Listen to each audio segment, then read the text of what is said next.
폐기하지 말고 네. 요 개념을 요렇게 귀뚜마뚜로 이렇게 돌려 보면 이런 좋은 의미가 나오니까 개념 모호 자체를 버리지 말자. 요렇게 우리가 해석해 보자. 고전한 항목의 고전. 네, 홍목입니다. 반갑습니다. 네, 반갑습니다. 제가 오늘 다뤄볼 책은 네. 우리 지우출판사 신간입니다. 그죠? 짜잔. 새로운 신앙을 만나려는 당신에게 신기열 목사님께서 쓰신 거죠? 그죠. 부제는 신앙에 대한 또 다른 해석과 마주하다. 이 네. 책입니다.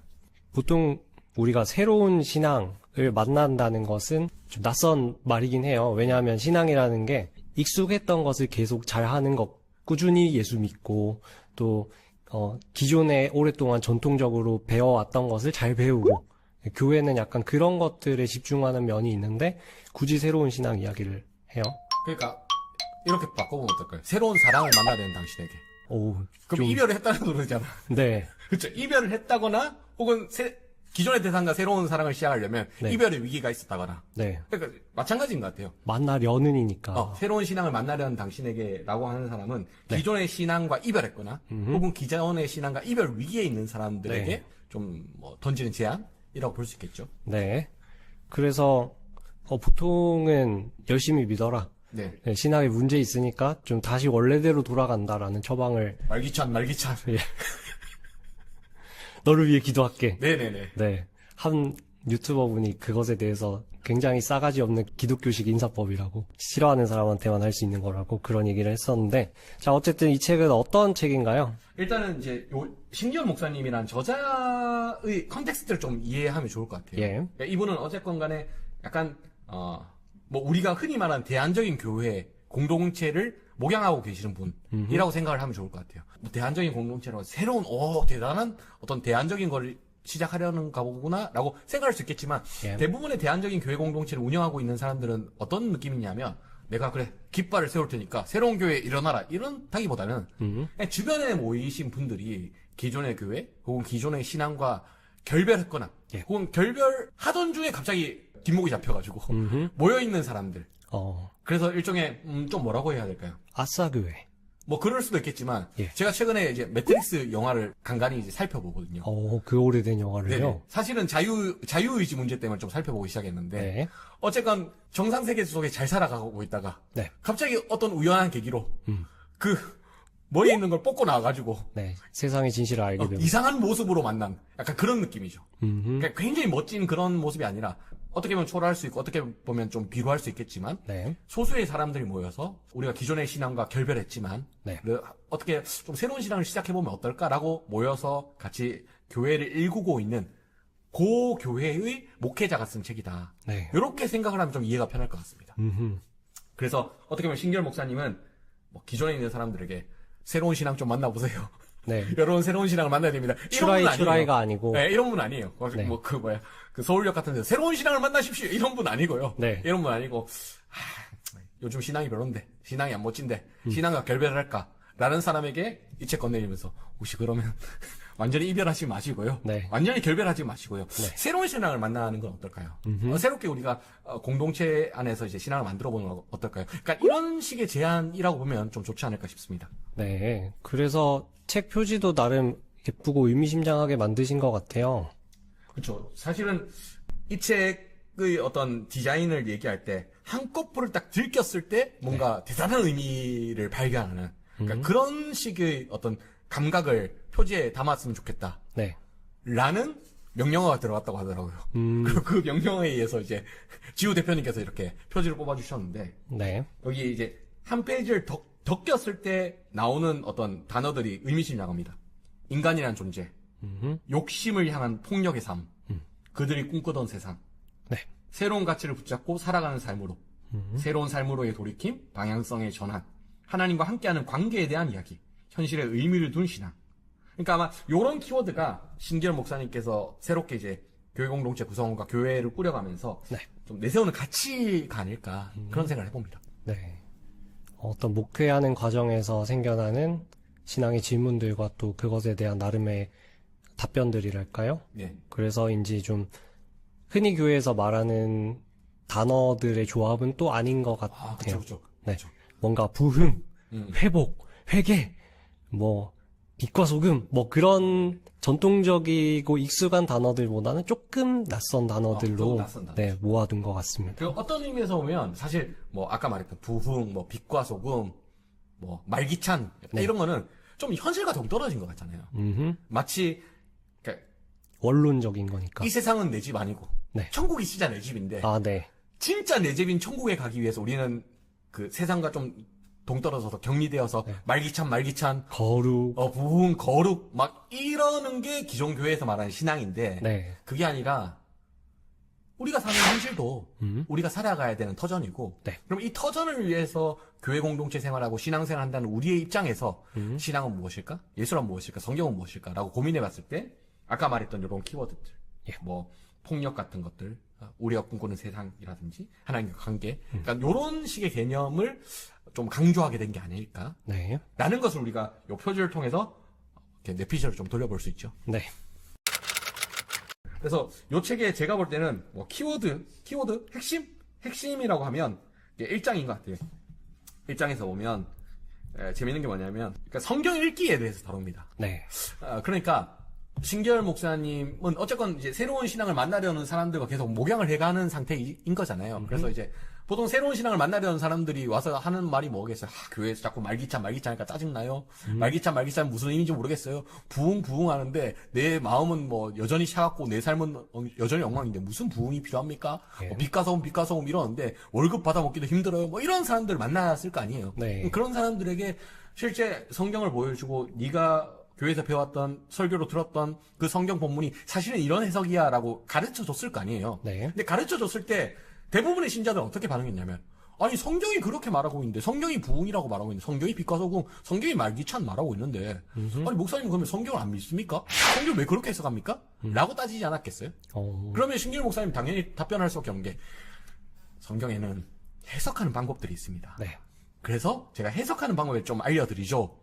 라고 아마 그분들에게 설명했을 것 같은 단락이 여기 등장합니다. 네. 이 챕터에. 그래서 이제 대부분이 이렇게 성경을 읽는 방식의 첫 번째 어떤 형식이 뭐냐면 문자주의자입니다. 네. 그러니까 성경에 기록되어 있으면 있는 그대로 그냥 하나님의 말씀, 진리라는 거예요. 일종의 법조문처럼. 네. 그러니까 성경이 그렇게 말하고 있으니까 우리는 그걸 믿어야 돼. 네. 라는 겁니다. 그리고 두 번째 방식이 은근한 문자주의자입니다. 은근한 문자주의자는 성경에 있는 그대로 믿지 않는데 성경에 있는 그대로 해석해서 메시지를 뽑아내서 그 메시지 진리로 읽는 방식. 네. 그러니까 사실은 첫 번째 방식에 두 번째 방식은 약간 진일보된 방식이기도 하고 세련되었지만. 세련되었기도 하고 그리고 첫 번째 방식의 교회는 사실은 약간 찾아보기 힘든 반면 두 번째 방식은 굉장히 많은 교회 네. 대다수의 교회가 취하고 있는 방식인데 네. 기본적으로 신기현 목사님이 그렇게 이야기합니다. 크게 다르지 않지 않나? 크게 다르지 않지 않나? 그러니까 첫 번째 방식을 두고는 문자주의자 네. 그리고 두 번째 방식을 두고는 은근한 문자주의자라고 이야기합니다. 네. 어쨌건 성경을 읽고 성경에 있는 그대로를 해석을 하든 해석을 하지 않든 그 자체를 진리로 받아들인다는 차원에서는 동일한 양식을 취하고 있다. 이렇게 보는 거죠. 그래서 이제 여기에 대한 대안으로 이제 신기현 목사님께서 제안하고 있는 게 뭐냐면 새롭게 이해해 보려는 시도입니다. 네. 그러니까 텍스트에서 이 성경에서 메시지를 끄집어냈어요. 근데 이 메시지가 절대 불변한 진리가 아니라 이 메시지조차도 그때 그 당시 신앙 공동체의 상황 속에서 그들이 나온 신앙 고백이라는 거예요. 네. 그래서 메시지 자체가 그들의 어떤 시공간이나 문맥에 갇혀 있다는 겁니다.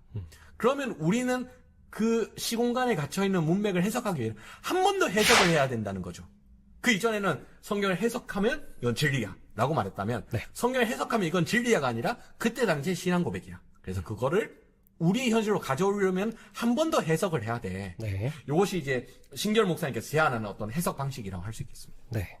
그래서 이 책은 그렇게 성경을 좀 재해석해서 우리의 신앙도 재해석된 신앙을 갖게 하는데 초점을 두는 거죠. 그러니까 우리가 좀 생각을 해보면 때로는 성경 본문을 읽었을 때 우리가 본문을 읽고 그렇게 거리끼지 않게 되는 경우가 있어요. 어떤 게 있을까요? 예를 들면 뭐 하나님을 경외하는 것이 뭐 지혜의 근원이다, 예. 지식의 근원이다. 이런 잠언 말씀을 읽었을 때 전혀 거리끼지 않습니다. 그냥 신앙인이라면 그래 하나님을 경외하는 것이 지혜의 근원이지 지식의 근원이지 여호와 경외하는 것이 최고지 이렇게 생각을 합니다. 예. 그러면 우리가 거리끼지 않는 어떤 본문에 대해서는 당연히 문자주의자의 태도를 취하는 거예요. 그냥 있는 대로 진리야 네. 라고 취하는 거죠. 근데 때로는 거리끼는 본문이 있습니다. 받아들이기 어려운. 돼지고기 먹지 말래요. 어. 나 돼지고기 좋아하는데. 한번 생각해 보는 거죠. 나 사당에 오면 순대국밥밖에 안 먹는데. 이거 안 먹으면 안 되는데. 네. 그럼 이제 생각을 해보는 겁니다. 왜 저렇게 썼을까? 왜 그렇게 썼을까? 이 돼지고기라는 것은 돼지고기 자체를 먹지 말라는 문자주의적인 하나님의 진리가 아니라 여기에 하나님의 메시지가 들어있는 거야. 네. 그러니까 아마도 그때 당시에는 돼지고기를 먹는 사람들 대부분이 질병에 걸렸겠지? 근데 오늘날 우리는 돼지고기가 깨끗하니까 질병에 걸리지 않잖아. 하나님께서 질병에 걸려서 죽을까봐 염려하시는 하나님의 마음이 담겨 있어. 우리 그래서 해로운 음식을 먹지 말자. 네. 근데 순대국밥은 해로워? 안 해로워? 안 해로워. 먹어. 은근한 문자주의적 방식을 취합니다. 네. 근데 때로는 이런 경우를 더 넘어서 더 복잡하고 더 머리를 써야 되는 문제가 있습니다.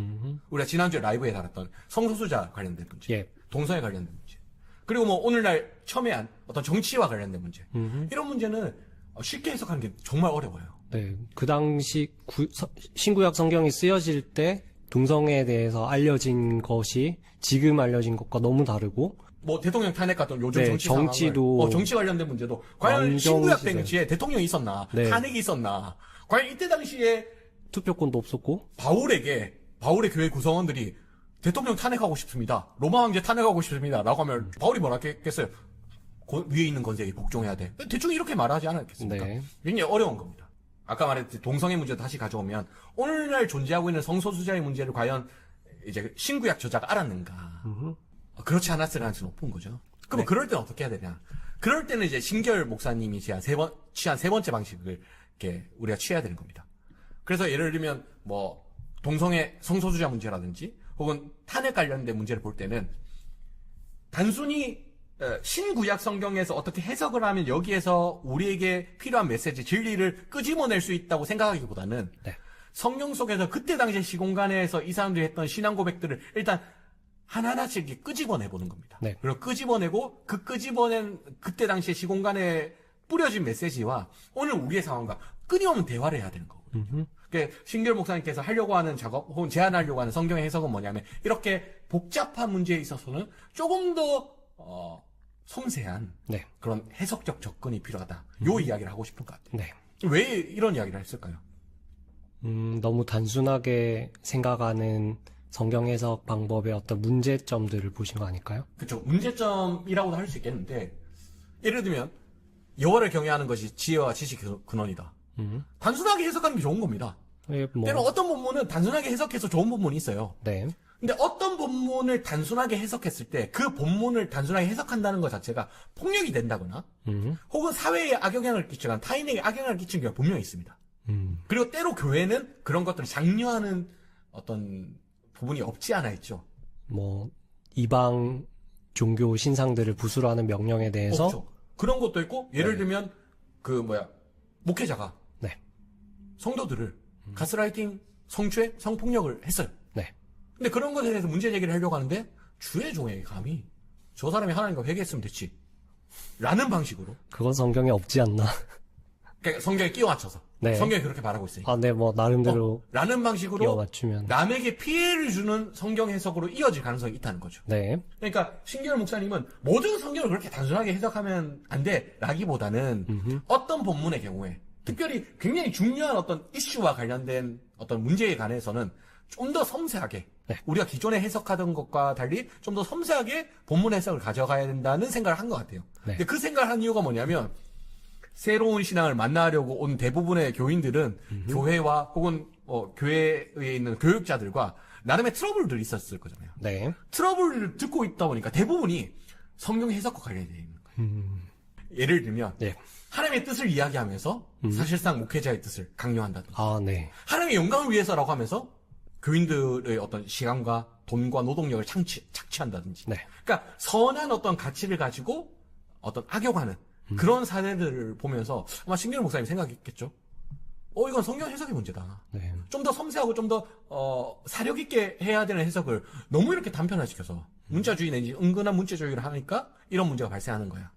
그러니까 교인들을 데리고는 우리 요런 이슈들은 요렇게 사력 있게 해석합시다라고 계속해서 대화한 것이 요 책이 아닐까. 어허. 그래서 첫 번째 챕터에서는 그런 어떤 자신의 방법론을 제안한 것이 아닐까 싶습니다. 네. 확실히 성경 해석이 아니면은 새로운 신앙을 찾을 필요가 없는 것 같아요. 그냥 사람이랑 싸워서 나온 거면 기존 신앙 그대로 가지고 다른 교회 가면 되니까. 그렇죠. 저 사람이 문제라고 생각하면 네. 그냥 다른 교회 가면 돼요. 근데 지금 성경 해석이 문제가 되어서 공동체에서 갈려 나온다거나 하는 일이면은 그 사람들이 새로운 공동체에 소속되기 위해서는 이 문제를 분명히 짚고 가야 되는 거죠. 그리고 조금만 더 이야기하면 보통 새로운 신앙을 만나려는 사람들, 새로운 신앙을 만나려는 사람들은 보통은 어떤 사건이 생깁니다. 문제가 생겨요.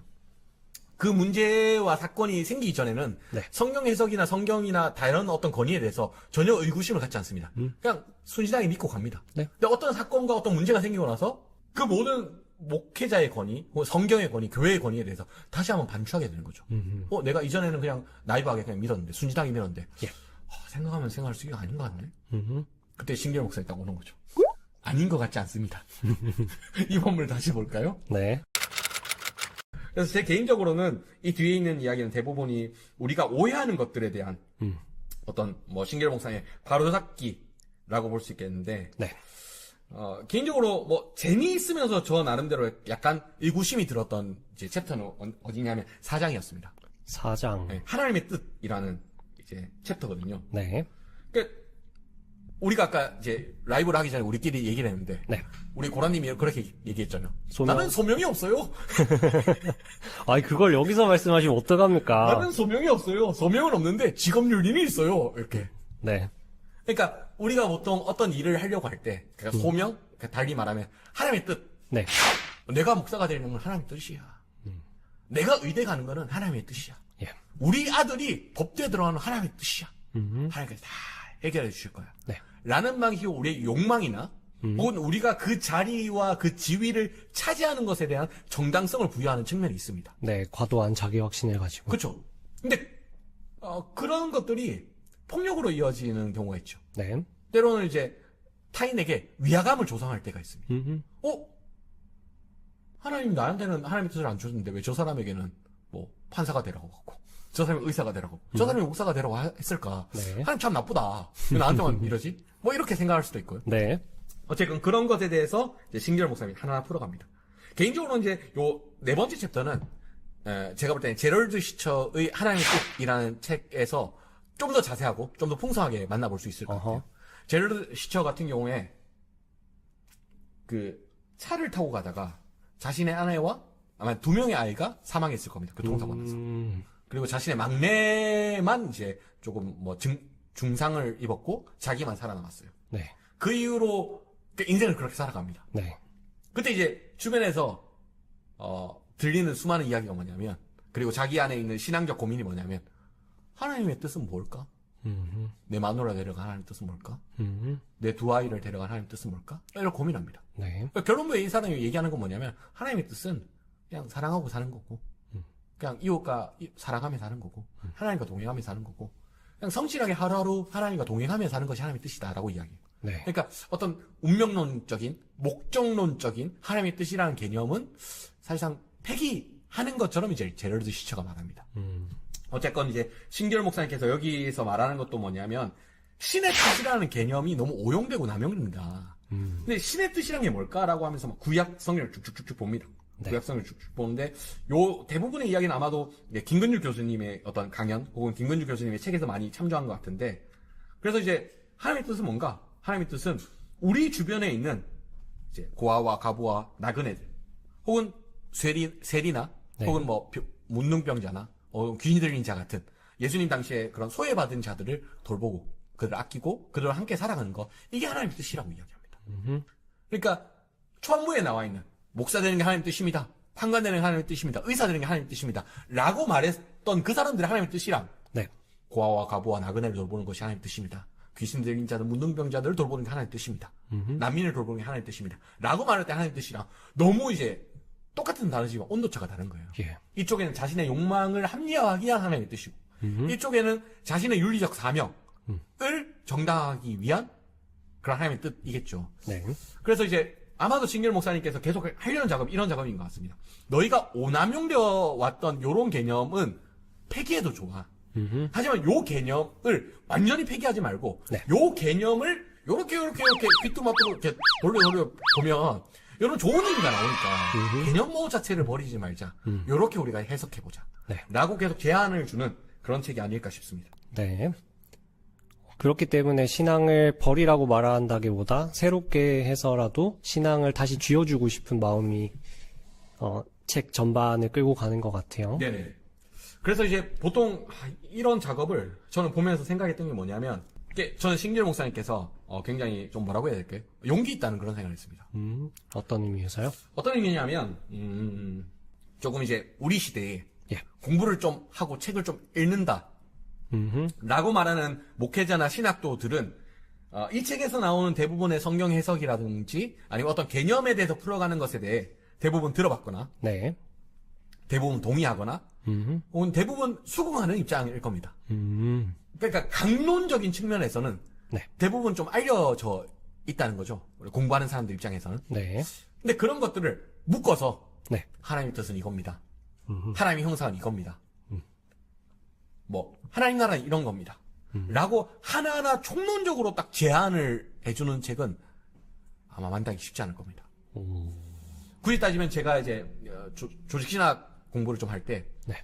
다니엘 밀리오리의 조직신학 개론을 보면 네. 이게 신결 목사님께서 말하는 이런 개념들이 있긴 있어요. 네. 있긴 있는데 각각의 어떤 해석할 수 있는 가능성으로 제시가 돼요. 그러니까 죄에 대해서 이야기할 때 칼빈이 이렇게 말했습니다. 루터는 이렇게 말했습니다. 교부들은 이렇게 말했습니다. 그리고 최근에 말해 칼바르트 이후에는 이렇게 말합니다. 그러면서 이제 한 갈래 이렇게 해석할 수 있는 어떤 가능성으로 제한이 돼요. 전형적인 학자의 언어가 그렇죠. 그러니까 좀 뭐라고 해야 될까요? 이제 공부하는 사람들은 여기에 나와 있는 이야기들이 낯설지 않죠. 네. 낯설지 않는데 이런 어떤 대안적인 해석이라고 해야 될까요? 그런 거 딱 뽑아서 보진 않았을 겁니다. 네. 그리고 이런 것만 딱 뽑아서 제안하기에는 좀 뭐라고 해야 될까요? 약간 위험 부담이 있다고 해야 될까요? 혹은 그러니까 이렇게 우리가 단정 지으면서 이렇게 해석해야 된다라고 말할 수 있나? 라는 어떤 부담감이 있다고 해야 될까요? 아, 네. 그러니까 이런 게 있는데 신기록 목사님이 딱 묶어가지고 이렇게 해석하는 게 좋을 것 같습니다. 라고 딱 제안을 해버리는 거죠. 네. 그러니까 이게 저는 사실 우리가 10월 27일 날 한국교회가 다 같이 한번 모였잖아요. 네. 그리고 12월 3일 날 국가적으로 대단한 어떤 사건이 사건이 벌어지고 나서 그 이후로 이제 소위 속칭 한국교회라는 부류의 집단들이 네. 굉장히 이상한 말들과 이상한 행동을 계속해서 반복하는 장면들을 우리가 보고 있잖아요. 예. 그래서 교회를 떠난 사람들은 와 떠나서 다행이다. 그때 내린 선택 너무 잘했어. 적절히 손절했다. 라고 이런 광경을 볼 정도로 굉장히 어떻게 보면 한국교회 구성원의 입장에서는 좀 힘든 시간을 보내고 있는데 네. 10월 27일 이전 상황에서 제가 이 책을 만났더라면 좀 치기 어리다고 생각했을 것 같아요. 기존에 전통적인 해석이 있는데 전통적인 해석과 좀 창의적인 대화를 하는 게 좋지 않을까? 기존에 있는 교인들을 좀 배려해야 되는 게 아닐까? 라는 생각을 많이 했을 것 같아요. 네. 근데 지금 이 상황에서는 저는 드는 느낌이 뭐냐면 좀 새로운 게가 좀 많아졌으면 좋겠다. 그래서 기존에 있는 해석이 저지른 실수와 잘못들과 결별하는 네. 그런 어떤 목회적 시도, 교회적 시도가 좀 더 다양해졌으면 좋겠다라는 생각이 요즘 점점 커지고 있어서 네. 이 책을 보면서 참 용기 있다라는 생각과 좀 이런 시도가 좀 더 나왔으면 좋겠다. 네.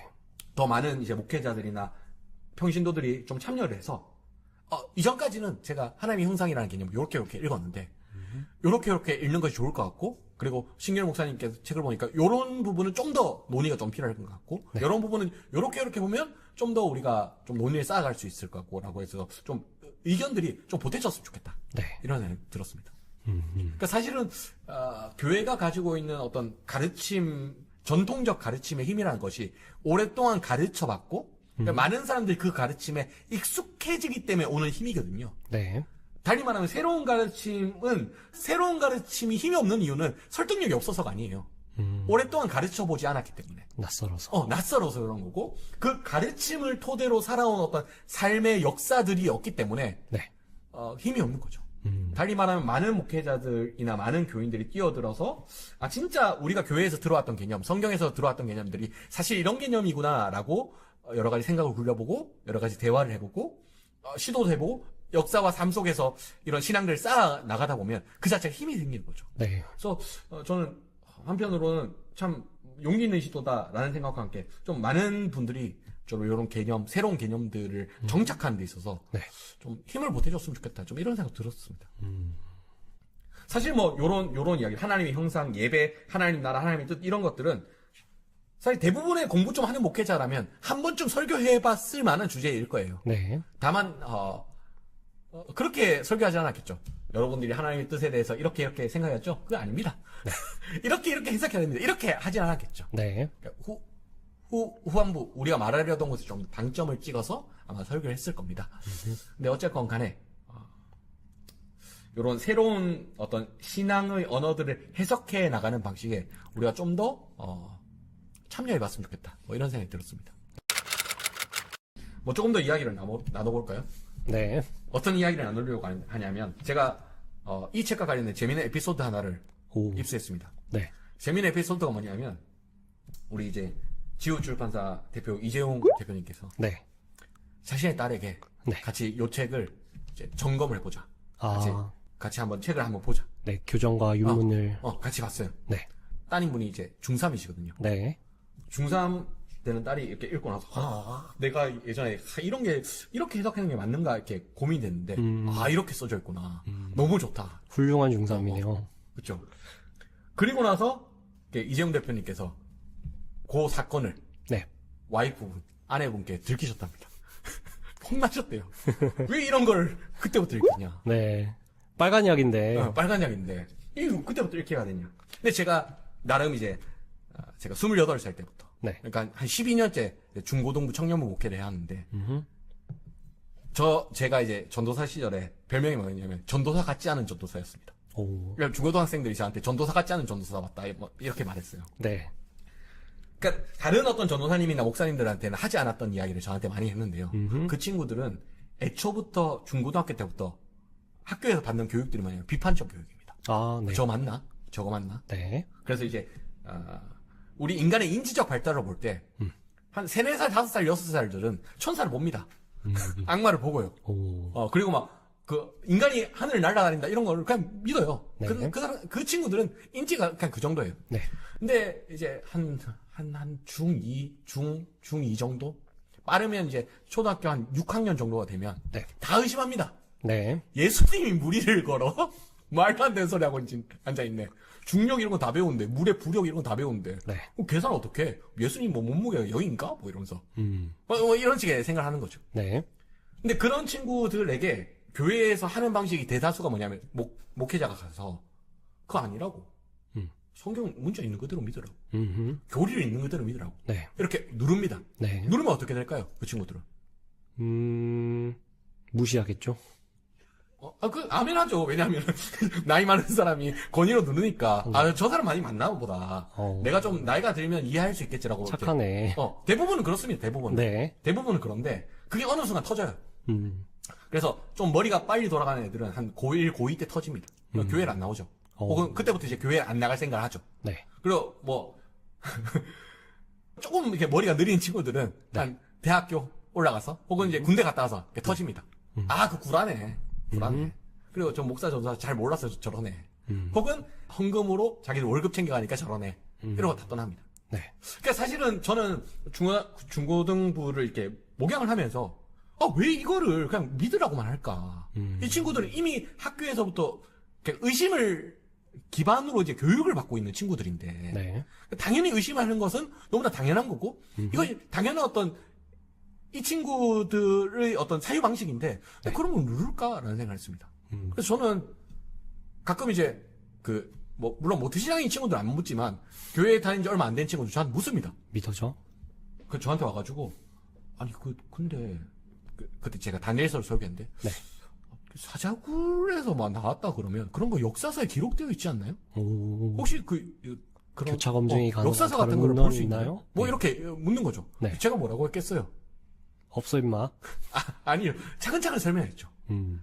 이거 장르가 역사를 서술한 책이라기보다는 그때 당시에 있는 사건을 약간 우화적으로 묘사한 책에 가까워. 그러니까 이 책의 핵심은 뭐냐면 그런 사건이 있었다라는 것이 아니라 제국의 힘보다 눈에 보이지 않는 하나님의 힘이 더 크다는 사실을 이런 이야기로 표현한 거야. 네. 라고 이야기를 했습니다. 네. 그 친구 뭐라고 했을까? 아, 구라였네. 나 교회 안 다녀. 그렇지 않습니다. 그 친구 그때 고3이었는데요. 네. 그 이후로 교회 열심히 나갔어요. 그러니까 오히려 때로는 이런 이야기를 톡 까놓고 이야기하고 네. 그리고 교육자가 그런 이야기를 톡 까놓고 이야기하는 것에 대해서 거리낌이 없어야 이 친구들이 신앙이 정상적으로 이렇게 자리 잡힐 수 있습니다. 적절한 타이밍에 빨간 약을 투여할 필요가 있다. 그러니까 빨간 약을 그러니까 중고등학생 모든 친구한테 야 이리 와봐. 역사 비평 우리 볼래? 이거는 이상하죠. 네. 그러니까 모든 서울역 같은 데 가서 새로운 신앙을 만나려는 분 오세요. 이건 좀 이상하고. 네. 근데 좀 흔들리는 것 같다. 혹은 질문을 한다. 그런 친구들이 질문했을 때 적절히 받아줘야 됩니다. 그래서 적절히 받아주고 이해하고 네. 너의 의구심이 너만의 문제 아니고 네가 이상한 거 아니야. 모든 사람들이 그렇게 그런 의구심을 가지고 모든 학자들이 그런 의구심을 가지고 성경 본문을 봤어. 네. 그럼에도 불구하고 성경 본문이 우리에게 유의미한 이유는 신앙이 우리에게 유의미한 이유는 이런 이유 때문에 그런 거야. 라고 잘 읽어줄 필요가 있다. 네. 그래서 그 친구들이 이게 신앙이 랜딩하려다가 갑자기 이렇게 떨고 있을 때 잘한 척할 수 있도록 네. 이렇게 톤 다운 해줄 필요가 있다. 어허. 그럴 수 있어. 그럴 수 있어. 네. 그럴 수 있어. 그리고 많은 이제 믿음의 선배들이 이렇게 성경을 읽어왔어. 라고 해줄 필요가 있다. 네. 그래서 저는 어쨌건 요 책은 기본적으로 우리가 흔히들 이제 교리문답책이라든지 혹은 신앙교육책처럼 읽고 아멘하는 책은 아닙니다. 네. 읽으면서 이게 맞나? 이런 생각을 하게 돼요.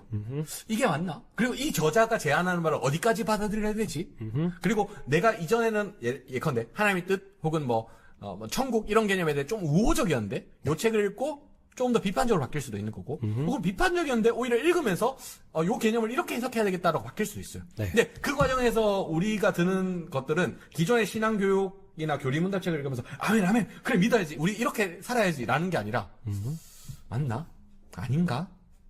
이렇게 좀 생각해 볼까? 이 저자가 이야기는 맞을까? 누구 목사의 설교 들어볼까? 이런 생각들을 계속 이렇게 좀 우리 마음 가운데 이게 불러일으키는 그런 류의 책입니다. 네. 그래서 예컨대 이제 교회 안에서 성도들끼리 읽어도 좋겠고 혹은 부모와 자식 간에 읽어도 좋겠지만 읽으면서 더 중요한 건 뭐냐면 같이 읽고 나서 우리는 빨간 약 먹었다. 우리는 새로운 신앙을 만든 거다. 이렇게 하는 게 아니라 좀 대화가 필요한 겁니다. 대화가 필요한 거예요. 기존의 교회에서는 이렇게 가르쳤고 요 책에서 목사님이 이렇게 이야기하고 있는데 네. 한번 얘기해보자 우리. 오. 너는 어떻게 생각해? 나는 이렇게 생각해. 요런 과정이 좀 필요하지 않나 싶습니다. 제가 요즘 의학 웹툰을 보고 있어서 그런지 되게 비슷해요. 약을 투여했으면 먹고 나서 증상이 어떤지 지속적인 좀 관찰이 필요하다. 지금 이야기 잘 듣고 있는지 혹시나 뭐 예상치 못한 환자의 어떤 특이 체질은 없는지 그런 것까지 후속적인 것들까지 좀 생각을 해야 된다는 말씀이시죠? 그러니까 어쨌건 요 책에 담고 있는 내용 자체가 네. 믿고 아멘 받아들이고 이렇게 살아야지 네. 라는 류의 내용은 아니다. 네. 오히려 생각해보고 고민해볼 수 있는 내용이고 가능하다면 비슷한 결을 가진 사람들과 좀 토론해보면 좋을 만한 그런 내용이다. 네. 그래서 요 책의 저자도 기본적인 어떤 논조가 뭐냐면 이렇게 이해하세요. 그거 틀렸습니다. 그 꼬표하고 이렇게 동그라피 안 하세요. 요런 개념이 아니에요. 요런 식의 톤이 아닙니다. 네. 저는 이렇게 보니까 이럴 것 같고요. 그래서 저는 이렇게 생각하게 되었습니다. 어떻게 생각하시나요? 네. 라는 식의 톤에 좀 가깝다. 그래서 대화에 참여한다는 어떤 그런 형식으로 요 책을 읽고 좀 소비하시면 좋겠다. 그래 싶습니다. 확실히 이 책에서 타겟으로 삼는 사람들에겐 그런 게 필요할 것 같아요. 그렇죠. 네. 그냥 A 신앙에서 B 신앙으로 자세는 똑같은데 그대로 옮겨가는 것이 아니라 네네네. 네, 자세 자체를 좀 바꿀 수 있는 그래서 숨통이 트여지는 느낌이 들 것 같아요. 그 예전에 제가 이단에서 떠난 분들을 어떻게 이제 도와줄 수 있는지 고민하고 있는 분과 이제 제가 이제 온라인으로 대화를 나누다가 제가 예. 들었던 건데 이단에 속했다가 이단을 떠났던 이게 출애굽을 결행했던 분들이 네. 생각보다 이단과 크게 다르지 않는 교회로 옮긴다는 거예요. 그러니까 목회자가 카리스마 있고 네. 내 말 다 믿어. 네. 내가 기도하면 다 나. 음. 기도해보니까 니 병 걸렸네. 기도해보니까 니 낫겠네. 이런 류의 카리스마 있는 목회자에게 간다는 거예요. 네. 그리고 또 어떤 면에서는 이런 교회와 이런 목회자를 찾아주는 게 실제 이단을 떠나서 새로운 그 교회 혹은 신앙을 정착하는 데 있어 더 도움이 된다라고 이야기를 하는 거예요.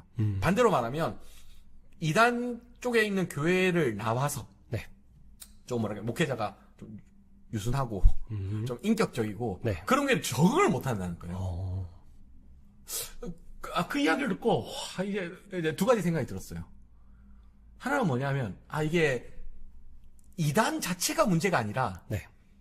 이단 종교 자체에서 하고 있는 리더십의 양식 그 리더십의 양식으로부터 이렇게 분화되는 어떤 그 이단 종교 자체 하이라키 구조 자체가 네. 문제가 아닐까.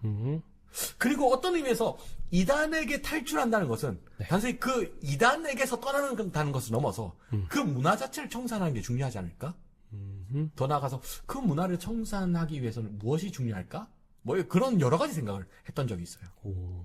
그러면서 카리스마가 있는 목회자이면서도 뭔가 소통이 열려 있고 네. 이 사람들이 좀 더 정상적인 신앙생활과 어떤 일상생활을 할 수 있도록 돕는 그런 류의 목회자는 없을까? 뭐 그런 생각을 해봤던 적이 있습니다.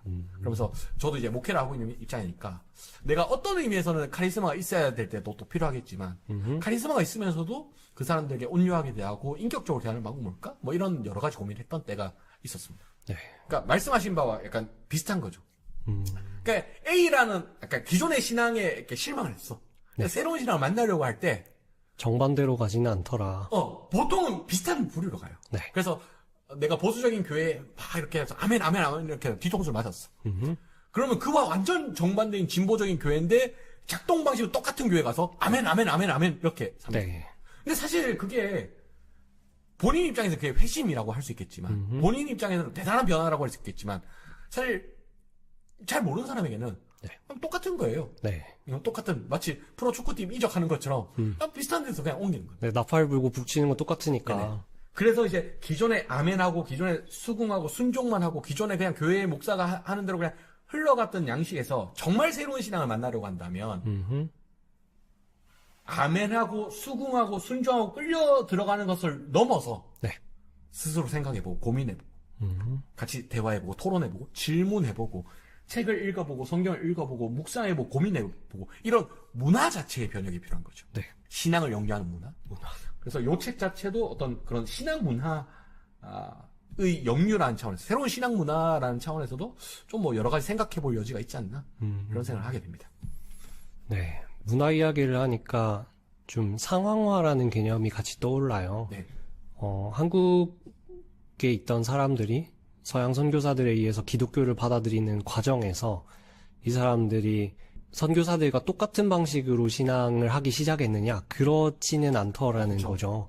뭔가 한국에서 기존에 믿고 있던 신앙들과 섞어서 좀 기독교를 바라보게 되는 그 어떤 뭐 무속신앙이라든가 유교라든가 그 렌즈를 가지고 성경을 바라보고 성경을 대하는 태도라든가 또 교회를 생각하는 개념 자체가 서양 사람과 선교가 시작된 지 얼마 안 된 그곳에 있는 사람들이 다르더라는 거죠.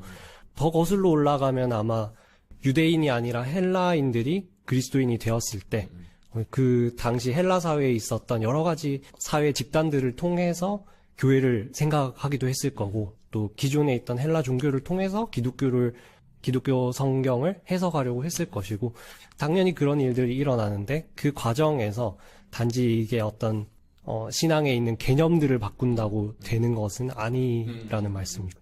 그리고 어떤 의미에서 지금 잘 말씀해 주신 것 중에 하나가 뭐냐. 상황화라는 개념을 볼 때, 그러니까 우리가 기존 교회가 말하는 어떤 개념에 우리가 상처를 받는다거나, 혹은 이 기존의 교회가 말하는 개념이 폭력적이라고 생각하는 이유는 뭐냐 하면, 네. 그 언어나 개념화가 너무 오래된 상황화이기 때문에 그럴 가능성이 있거든요. 그러니까 적어도 50년 전 혹은 30년 전에는 유효했던 그런 개념이었는데 네. 그 상황에선 이런 개념이 먹혔는데 네. 지금 오늘날 2025년이라는 상황에는 맞지 않는 상황화가 되어버린. 어떤 시간적인 상황화도 고려를 해야 된다는 거죠. 그렇죠. 그런 의미에서 신앙이란 것은 끊임없이 재상황화가 돼야 되는 거고. 네. 우리 인간의 일생에서 볼 때 초등학교 때 신앙과 고등학교 때 신앙과 네. 나이 먹어서 직장인의 신앙과 당연히 다를 수밖에 없는 네. 거죠. 부모가 되어서 그리고 할아버지 할머니가 되어서 신앙이 다를 수밖에 없는 거죠. 마찬가지로 1980년대의 대한민국의 신앙과 2025년대의 대한민국의 신앙이 다를 수밖에 없는 거예요, 사실은. 네. 윤리적 문제, 그 사람들, 성도들이 처한 문제 당연히 다를 수밖에 없는 거고. 그래서 이제 사실 그 상황에서 이제 새로운 해석이 필요할 수밖에 없는 겁니다. 네. 그래서 뭐 새로운 신앙을 만나려는 당신에게라고 이야기할 때, 그 이전에 있는 신앙이 다 잘못됐고, 새로운 신앙이 정말 필요해. 라고 느끼는 분들은 사실 뭐냐 하면, 우리 시대가 너무 많이 바뀌었어요. 네. 기존의 신앙 언어와 기존의 신앙 문화로 우리 시대를 살아가기에는 좀 시효가 다 했다는 느낌이 다 들고 있는 거죠. 그래서 그런 분들에게 좀 유의미한 인사이트를 던져주는 그런 책이지 않나 싶습니다. 네.